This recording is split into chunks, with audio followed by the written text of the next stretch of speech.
I've been interested in this one for a while now. Initially just because of the shape of it. Look at this thing. This thing looks pretty darn fun. This is the 2022 Hyundai Ioniq 5.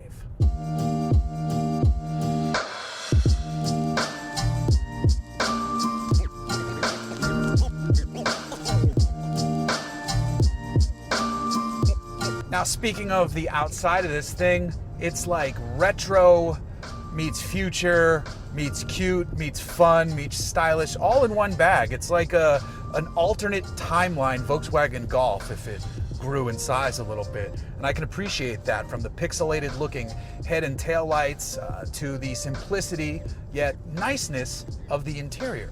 I think Hyundai really nailed it with the design of this one, and they made it extremely distinct from its Kia EV6 cousin. Those two cars look nothing like each other. And they drive differently too. The Kia is a bit sharper. This is a bit softer, so some people might find that interesting and intriguing. As far as the looks go though, I am a fan. I like the EV6 more because it looks sleeker and a bit more futuristic, but this is fun, and if you like this one better, I can't fault you. On the inside, the seats are comfortable, the seating position is nice. It's nice and open and airy here up front because you're not dealing with a gearbox. You can flip this open and it's just, there's plenty of space here. There's a charging area, wireless charging down there, USB port as well, two of them in fact, and then there's another one further up and a 120 volt even further up. So there's plenty of things and spaces to store stuff and power stuff as well. I am a fan of the dual screen display kind of melded into one, though this one, they're not trying to hide that it isn't two screens because it has white trim instead of like a faux black trim to turn it into one big screen. The screen in front of me looks nice. I like the way it displays all the information. And then the infotainment up to the right is big, bright, and easy to read as well. The climate controls are all touch screen and they work, and at least they're not buried in a menu, so I'll give them credit for that. I wish it was actual buttons. I don't know if haptic feedback is turned off or it just doesn't exist, but there is no haptic sensation that I'm getting through this. There's nothing. At least it's easy to see, you know, right here. I wish there were buttons there, but maybe that goes against the futuristic nature of this. I appreciate the open air if you pop this open. And I can see my daughter doing hand signals in the back there. But the meat of the vehicle is most certainly, besides the design, the electrified power. Now there's an entry-level one that is a single motor, smaller battery pack. It's about 55 kilowatt hours and only 168 horsepower. Jump past that and you have basically, there's a few trim options, but for power, there's rear-wheel drive and all-wheel drive. So that would be single motor or dual motor. And then you're in the larger pack, the 77.4 or 77.8, just about 77 kilowatt hour battery pack.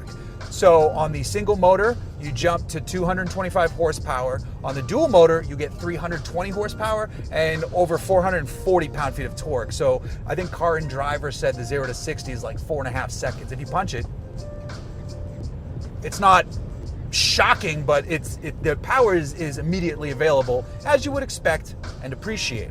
So this is a long-range all-wheel drive one, and it's a limited, so it is, you know, it's the most expensive one you can buy. I'm curious how the rear-wheel drive one handles and dances about, though with 225 horsepower, I'm sure it's just okay. It's a fine commuter vehicle. I think the one to get is the all-wheel drive one for that 320 horse, for that 445 or 446 pound-feet of torque. You take a range hit though.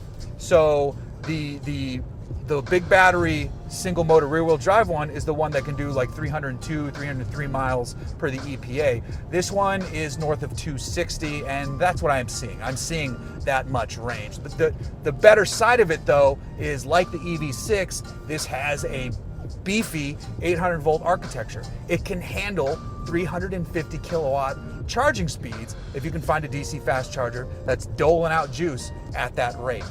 At home, if you had to go from empty to full, it can do it in under 7 hours. But if you can find that 350 kilowatt charger, you can gain, I think it's 68 miles in 5 minutes, which is an awesome quick fill up if you need it. You can go from 10 to 80% in under 18 minutes, which is also fantastic. This is one of the faster charging vehicles on the market, like the EV6. Now, with respect to price, the base one is just over $41,000. This one is the king of the hill at $55,000.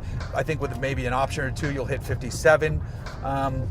That's a lot of money. That is a lot of money. I think you could get by with the mid-grade trim and then the all-wheel drive big battery pack spec in the low 50s, high 40s. I think it's in the low 50s, like 51 or something like that. But this does have a nice, decent, Bose sound system. It sounds fine. The level of luxury is appropriate for the vehicle, though because it's electrified, that pushes the price higher than you might expect.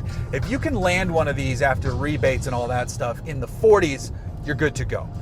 That's a good place for this to exist. As it stands, I still prefer the EV6 to this, but it's like just two different flavors of a similar meal. I think the EV6 drives tighter. I think the chassis tuning is more aggressive, and I appreciate that. And I think the exterior styling is just futuristic sleek, whereas this is like retro futuristic fun. There's no wrong answers if you're shopping for either one of these. Both have more room inside than you would think, just because they stretch the wheelbase out on these. I think it's the wheelbase is closer in size to like a Hyundai Palisade. It's like a huge footprint. These are bigger in person than you think. Your mind wants to say Volkswagen Golf, and it is much bigger than that inside here, and that's a good thing. And there's still plenty of usable trunk space on top of that. Additionally, this has a really neat feature that I didn't even touch on called vehicle to load. So if you needed to charge stuff, if you were out somewhere and you have plenty of battery, there's a different adapter you can plug in, and that plugs into the charging port, but there's no cable. There's just a flip open on the side, and then there's like a 110 volt style plug. So you could charge stuff if you took one of these. I don't know, you're not going to take one of these camping, but if you were tailgating somewhere or doing stuff and you needed to power something, the vehicle to load system is pretty cool.